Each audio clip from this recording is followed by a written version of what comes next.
வணக்கம். கலாம் ஆண்டு 5 நாள் 66 வெள்ளிக்கிழமை டிசம்பர் 20, 2024. இன்றைய நம்பிக்கை செய்திகள். குரு மகான் 35வது பிரபஞ்ச நல மகாதவ வேள்வி.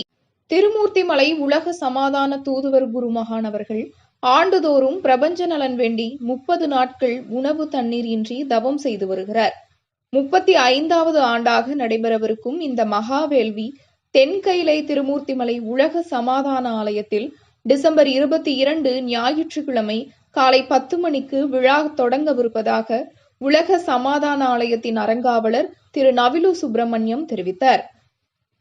செய்திகளுக்காக சேலத்திலிருந்து சி. ஹரிஸ்வேதா. டிசம்பர் 21 உலக தியான தினம். ஐநா அறிவிப்பு. ஜூன் 21 உலக யோகா தினம் போல் டிசம்பர் 21 தியான தினமாக ஐநா அறிவித்திருக்கிற நிலையில் நாளை டிசம்பர் 21 திருமூர்த்திமலை உலக சமாதான ஆலயம் இணைய வழியாக காலை 6 மணிக்கு நிகழ்வு ஏற்பாடு செய்துள்ளது. உலக சமாதான தூதுவர் குருமகான் அவர்கள் இதில் கலந்து கொள்கிறார் என்று திரு நவிலு சுப்பிரமணியம் தெரிவிக்கிறார்.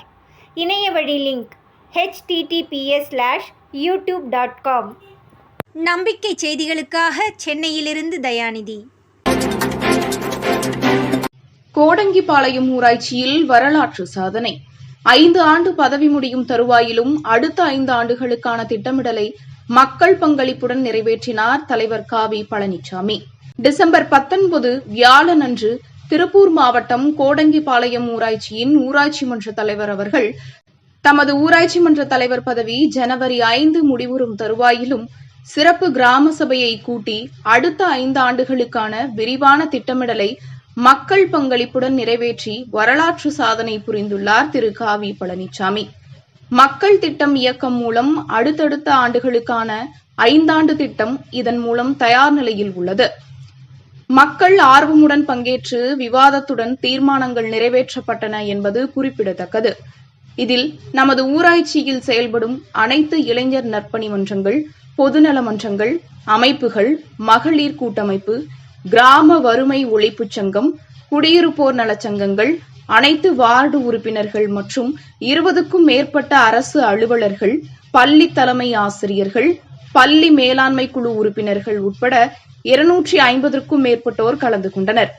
இக்கூட்டத்தில் குடிநீர் விநியோகம், திடக்கழிவு, திரவ கழிவு மேலாண்மை, சாலை வசதி, பள்ளிகள் வளர்ச்சி, குழந்தைகள் வளர்ச்சி, குறிப்பாக ஊட்டச்சத்து, அரசு பள்ளிகளை மேம்பாடு செய்தல், எண்ணிக்கையை அதிகரித்தல், பள்ளி இடைநிற்றலை தவிர்த்தல், அரசு பள்ளிகளில் பயில முன்வரும் குழந்தைகளுக்கும் அவர்களின் பெற்றோருக்கும் ஊக்கமளிக்கும் திட்டங்களை தொழிலதிபர்களின் உதவியோடு நிறைவேற்றும் சாத்தியக்கூறுகள் கூட்டத்தில் ஆராயப்பட்டன. பசுமை பேணுதல் திட்டங்கள், நீர்நிலைகள் மேம்பாடு, தற்போது நடைபெற்று வரும் சுமார் 10 லட்சம் மதிப்பிலான தூர்வாறுதல் பற்றி விளக்கப்பட்டது. இறுதியாக 9 வார்டு உறுப்பினர்கள் தங்கள் வார்டுகளில் நிறைவேற்றப்பட வேண்டிய பணிகளை பட்டியலிட்டு தலைவரிடம் அளித்தனர் என்று கோடங்கிபாளையம் ஊராட்சி மன்ற தலைவர் காவி பழனிசாமி தெரிவித்தார். விழிப்புணர்வு களத்தின் கண்தானம் தேகதானம் இணைய வழி வார கூடுதல்.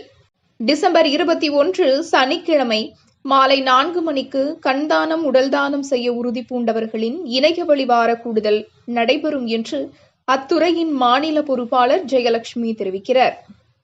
செய்திகளுக்காக சேலத்திலிருந்து சி. ஹரிஸ்வேதா.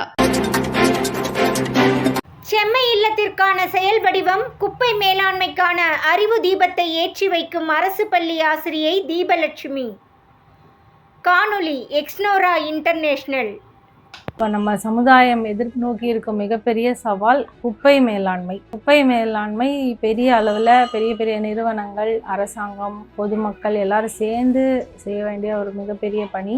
ஆனால் ஒரு இண்டிவிஜுவலாக ஒரு வீட்லேயும் எப்படி மினிமம் லெவல் கான்ட்ரிபியூஷன் பண்ணலாம் அப்படிங்கிறதுக்கு ஒரு சின்ன ப்ரெசன்டேஷன் இது. எங்கள் வீட்டில் பேசிக்காக குப்பையை ரொம்ப பிரித்து தான் மேனேஜ் பண்ணுறோம். ஃபஸ்ட்டு வெட் வேஸ்ட், வீட்டில் இருக்கிற ஈரக்கழிவு, அந்த கழிவுகளை தனியாக பிரிச்சுருவோம். ஒரு வாழைப்பழ தோல் அல்லது கிச்சனில் கிடைக்கிற தோல் இதெல்லாம் தனியாக ஒரு பின்னில் போட்டு அதில் மேலே மண் அப்புறம் இந்த வேஸ்ட்டு அப்படியே போட்டு மக்கிட்டே வரும். இது ஃபஸ்ட்டு செக்ரிகேஷன். அடுத்து ட்ரை வேஸ்ட், எந்த ஒரு சின்ன கவர், பிளாஸ்டிக் கவரோ எதுனாலும் அது தனியாக ஒரு கவரில் கலெக்ட் பண்ணிகிட்டே வரோம். மூணாவதாக பால் கவர் எப்பப்பெல்லாம் நம்ம வீட்டில் கலெக்ட் ஆகுதோ அதை தனியாக கலெக்ட் பண்ணி அதை பயிர் கவராக மாற்றுற திட்டத்துக்கு கொடுத்துட்ருக்கோம். இத்துடன் இன்றைய நம்பிக்கை செய்திகள் நிறைவடைந்தன.